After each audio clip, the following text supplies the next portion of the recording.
I have been clean for 8 years and 6 months. So December 24th, 2010, my parole agent and some of his buddies kicked my door in for the last time. 3.5 years. It'll be 4 years in August. It'll be 7 years at the end of May. 26, almost 27 years. 20 years. 20 years. So I've met my husband in recovery. We have 4 daughters. And when I first got sober, my oldest daughter was 3. So none of my other kids have had to see me drunk or high. And I have grandkids that don't know that part about their Mimi, and I like that. I think that Jason's is the crown jewel of Bakersfield. I think that there is a unique blend of people that work here that are very dedicated. We'll ask them a question about their strengths, like, what do you like about yourself? And one of the kind of like sad things for me is when people can't think of a single thing that they like about themselves, a single strength. That makes me sad, but I understand why that is. The understanding that a lot of our staff have with our clients is definitely what makes a difference in the success stories of our program. Like after a few weeks, you start to see like a sparkle in the eye, or you start to see like a little more engagement, or even better yet, they come in and they're actually smiling and they're kind of like happy to be there. Even if they are referred by CPS or by probation or even self-referred, you get to see a little spark of this thing we call hope. I saw how much that they were a family-oriented, whether it be staff versus clients. They were just so involved with each other, so loving, so welcoming, and I wanted to be a part of it. Not just counselors, but staff are willing to go that extra mile for our clients. The family atmosphere. We're one big family, and we pass that on to our clients.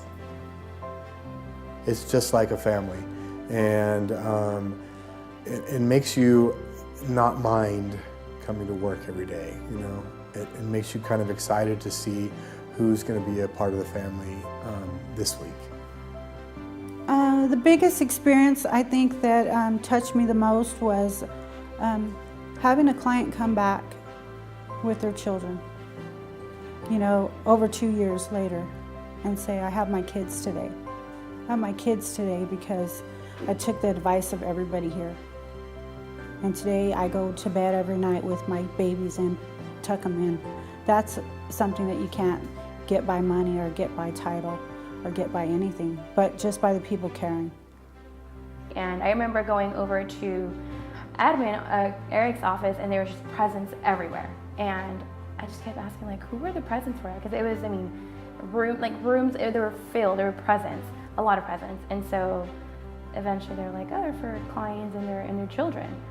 So at the Christmas party, I was able to see those being handed out. And it was just really sweet. Like, they care so much about our clients, and not just the clients, but their families, and just making them feel like humans, as opposed to how everybody else probably treats them. I see BRS in general as representing a fork in the road.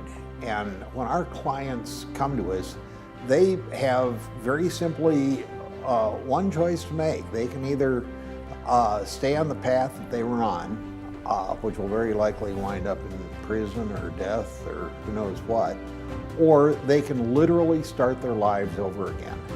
I'm a recovering addict myself, and I think in my past, a lot of times I was looked on as that individual.